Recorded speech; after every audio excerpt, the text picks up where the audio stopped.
Jadi nanti tetap akan ada diskusi Alkitab.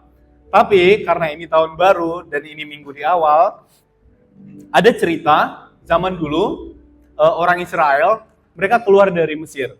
Mereka tinggal, maksudnya mereka dituntun oleh Tuhan, dituntun oleh Musa untuk keluar dari tanah Mesir. Mereka melewati padang gurun. Dan ketika di padang gurun, mereka banyak sekali berkeluh kesah. Mereka tidak bersyukur, bahkan sampai mereka bilang, mending aku tinggal di Mesir. Makanan banyak, minuman banyak, daripada di gurun pasir seperti ini. Jadi saudara-saudara, mereka mengingat masa lalu, walaupun pada saat itu sedang di masa kini waktu itu.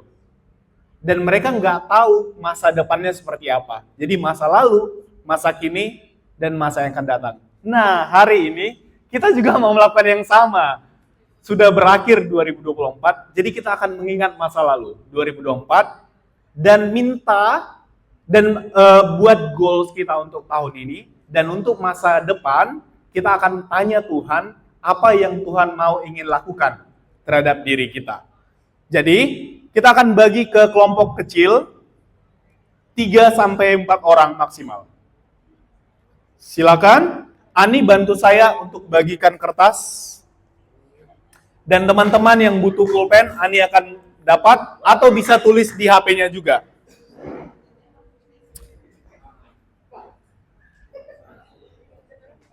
Tiga sampai 4 orang. Bisa 2 kalau mau, tapi jangan sendiri.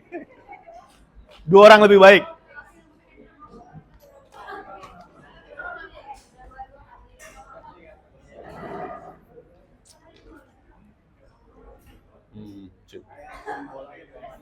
Saya akan memberikan instruksi pertanyaannya ya.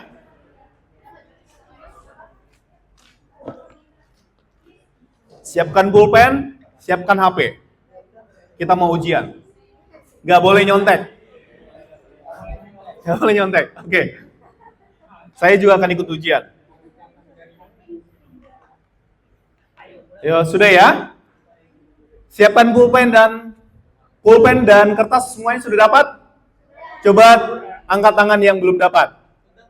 Sudah ya? Oke. Terima kasih murid-murid. Ya, pertanyaan yang pertama, mungkin kalian catat dulu pertanyaannya. Pertanyaan pertama, impian apa saja yang kamu harapkan tahun lalu, dan impian apa yang kamu dapat? Impian apa saja yang kamu harapkan tahun lalu, dan impian apa yang kamu dapatkan di tahun lalu? Sudah ya pertanyaan pertama? Saya lanjut ke nomor 2. Pertanyaannya. Pertanyaan nomor 2. Hampir sama, semuanya sama, tinggal tambahkan yang tidak diharapkan. Impian apa saja yang kamu harapkan tahun lalu, dan impian apa saja yang tidak kamu dapatkan. Jadi yang kamu dapatkan dan tidak dapatkan ya. Sekiranya? Ya.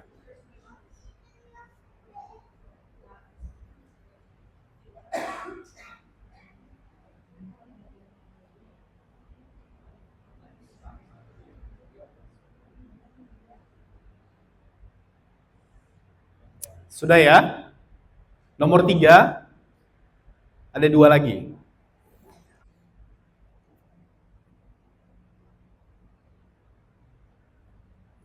Yang terakhir, apa yang Tuhan ingin lakukan dalam hidupmu?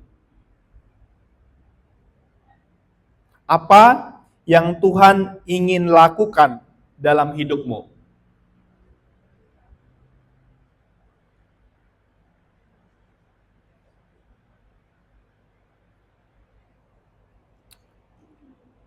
Oke, jadi kita punya waktu 15 menit. Cukup lama.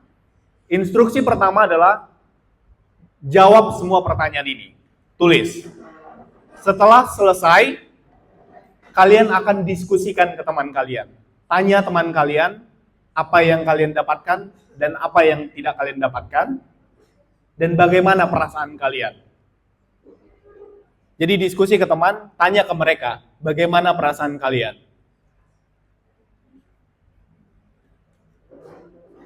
Dan setelah itu saling mendoakan.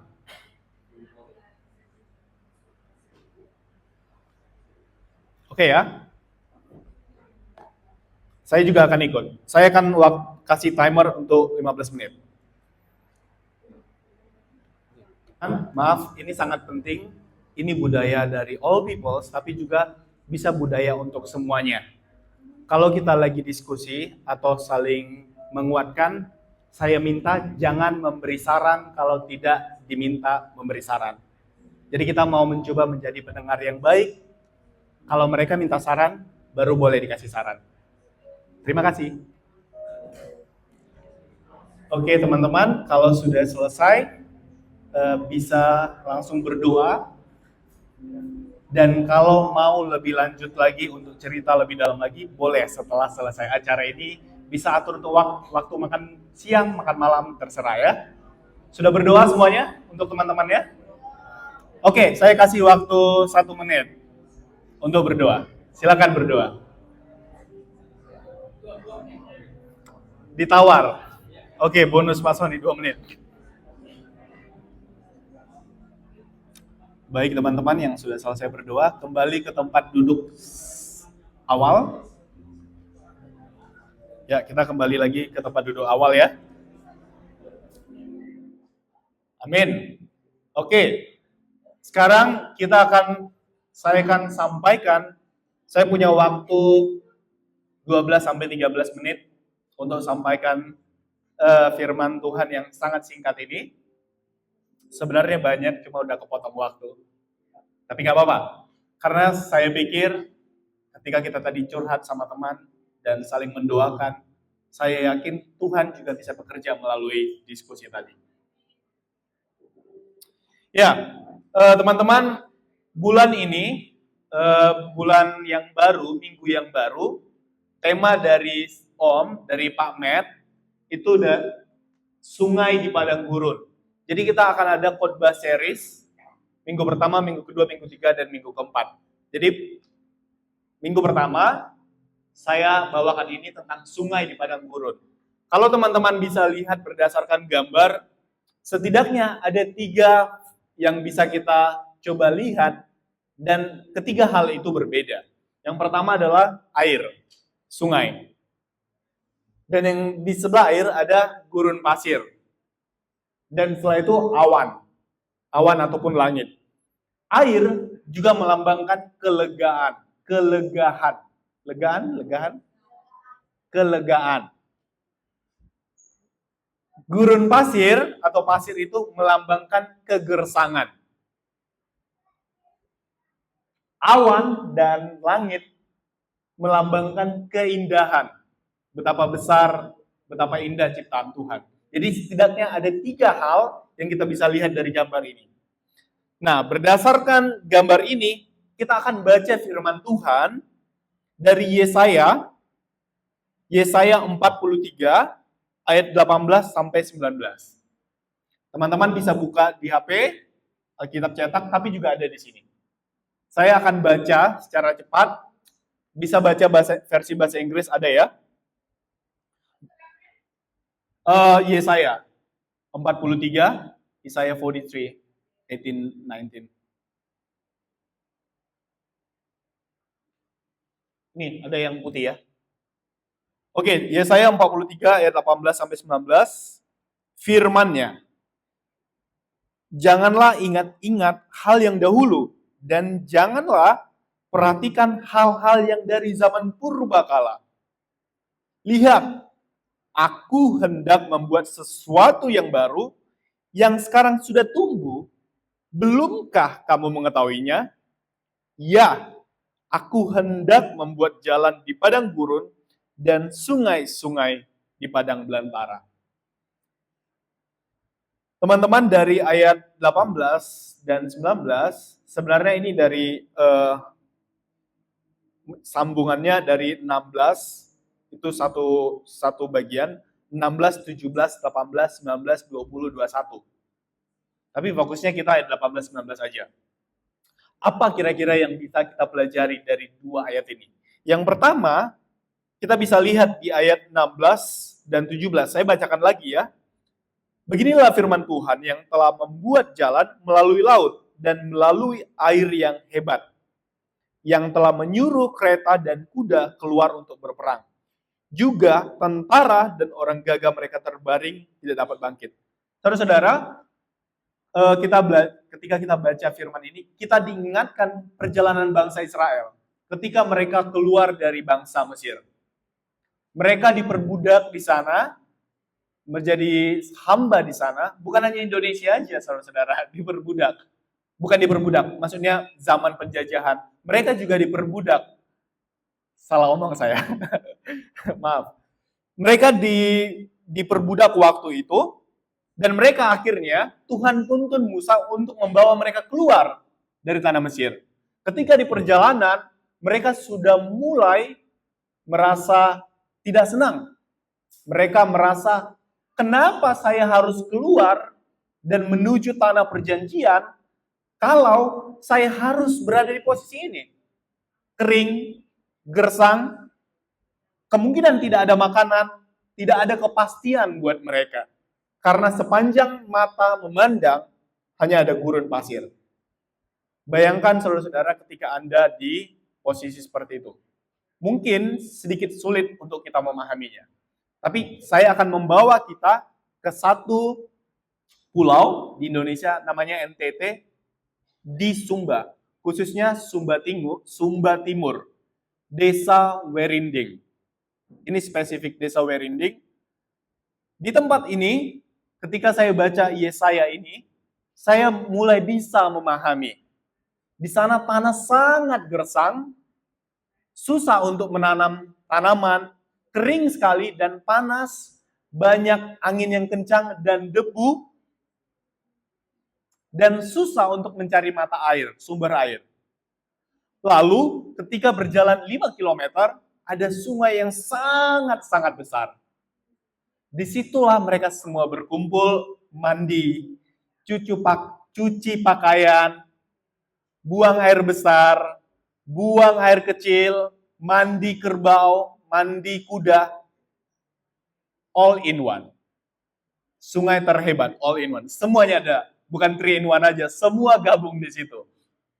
Jadi saudara-saudara, di situ saya baru sadar, wah, ketika di posisi itu, saya langsung cebur ke sungai itu dan akhirnya saya merasa lega.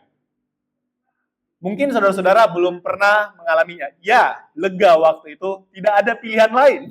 Walaupun mandi kuda, ada orang pup di atas, tapi menurut saya itu lega. Di antara opsi, itu adalah opsi yang terbaik dari yang terburuk, saudara-saudara. Ini juga yang mereka alami, bangsa Israel. Mereka berpikir ini adalah opsi yang terburuk, walaupun sebenarnya ini yang terbaik. Jadi yang kita pelajari dari ayat 16-17 adalah Allah, dia bekerja bekerja sangat luar biasa di zaman bangsa Israel keluar dari tanah Mesir. Dia melakukan pekerjaan-pekerjaan yang luar biasa. Apa buktinya? Dia membuat jalan melalui laut, membelah lautan. Mereka berjalan dari situ. Itu hal yang tidak mungkin. Bahkan kereta, prajurit, mereka semua tumbang. Dan tidak bangkit lagi. Dijelaskan, tidak bangkit lagi. Tuhan menjelaskan di ayat ini bahwasanya itu kuasa Tuhan, bukan kuasa bangsa Israel atau Musa. Tuhan yang ambil alih, Tuhan yang bekerja semua pada saat itu. Hal-hal yang luar biasa Tuhan lakukan. Yang kedua, dari ayat 18 dikatakan seperti ini. Firman-Nya, janganlah ingat-ingat hal dahulu dan janganlah perhatikan hal-hal yang dari zaman purbakala. Lihat ayat 19, aku hendak membuat sesuatu yang baru. dan sekarang sudah tumbuh. Saudara-saudara, yang kedua yang bisa kita pelajari dari kisah ini adalah Allah, Tuhan, dia sedang melakukan hal yang baru. Dan hal yang baru ini tidak kalah besarnya, tidak kalah kecilnya dari masa lampau. Tuhan melakukan hal yang luar biasa, spektakuler di masa lampau kepada bangsa Israel ketika mereka keluar dari bangsa Mesir. Dan sekarang Tuhan mau jelaskan, Allah mau jelaskan, dia bisa melakukan hal yang sama, bahkan yang lebih besar daripada itu. Kanata boleh slide-nya lanjut? Lanjut, ya ini dia. Apa yang kita bisa pelajari dari situasi bangsa Israel? Yang pertama, itu pertolongannya di masa lampau. Itu luar biasa, spektakuler. Yang kedua, Tuhan sedang mengerjakan sesuatu yang baru saat ini. Ini juga akan relate dengan Yesus Kristus nantinya. Dia bisa membuat sungai di tanah yang gersang, di gurun pasir. Dan yang ketiga, the omnipotent God. Jadi kayak Tuhan yang dulu dan sekarang tetap sama, dan dia bisa melakukan yang sama, dan melakukan hal yang luar biasa. Aku nggak tahu kalau bahasa Indonesia-nya gimana ya, Cie? The omnipotent. Agak susah. Saya coba apa kata yang maha kuasa ya? Ya, maha kuasa. Saya coba cari apa kata yang cocok. Oke, Allah yang maha kuasa. Oke. Allah yang maha kuasa itu 18 sampai 19. Kenapa yang maha kuasa? Karena seperti yang dikatakan tadi, dia akan membuat jalan di padang gurun dan sungai-sungai di padang belantara. Kembali lagi Kak Nata di slide pertama. Lagi? Oke. Saya nggak tahu kalau teman-teman dari Amerika, mungkin kalian berasal ada yang tempatnya yang gurun pasir, seperti kayak siapa? Jason dari mana? Arizona ya. Dari Arizona ada kaktus yang besar-besar. Mungkin kalau saya disuruh melewati jalan Arizona, pasti saya nggak mau nyetir. Malas. Karena gurun pasir, gersang. Bayangkan kalau Anda mengendarai mobil, bawa mobil Jeep tanpa AC, dan itu belum otomatis, masih manual.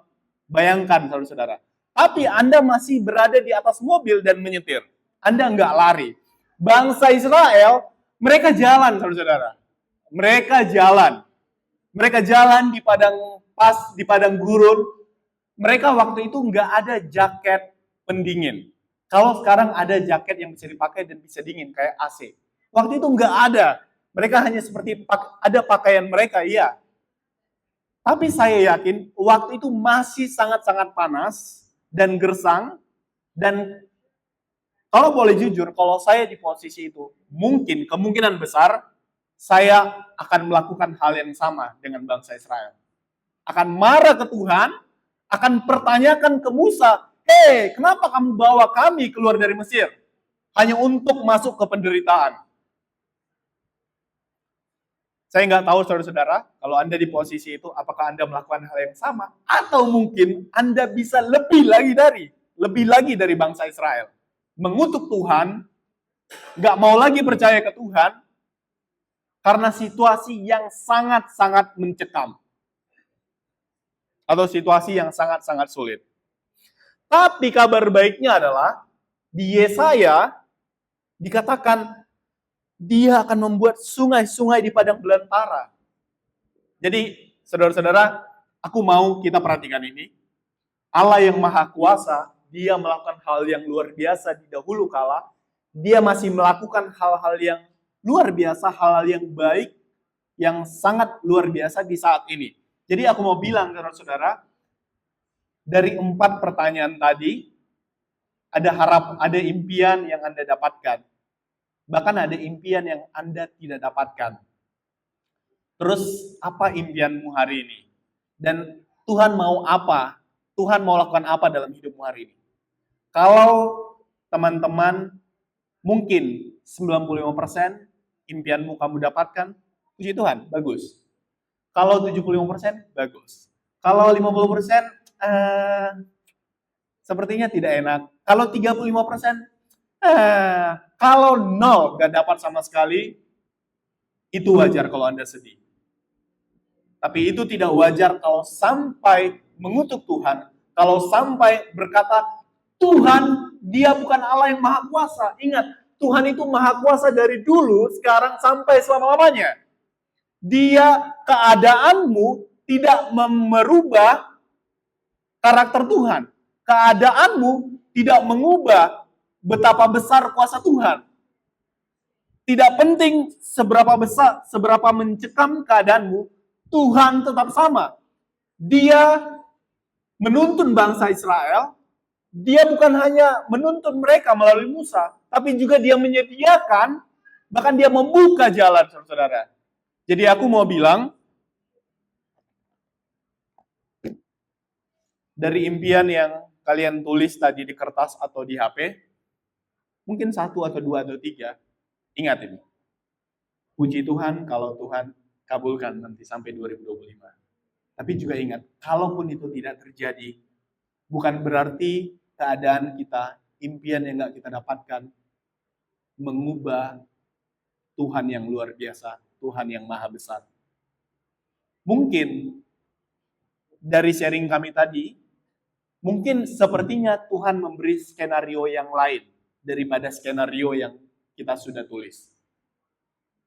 Karena dia sutradara yang jauh sangat-sangat dahsyat daripada semuanya.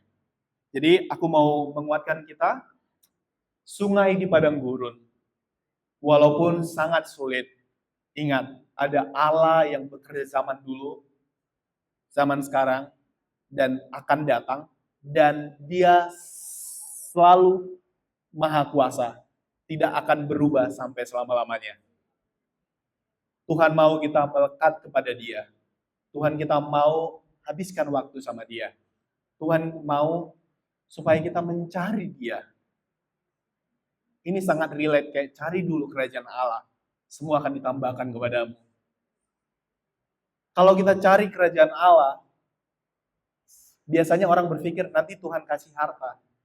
Saya ditegur waktu itu, cari kerajaan Allah bukan berarti langsung dikasih harta.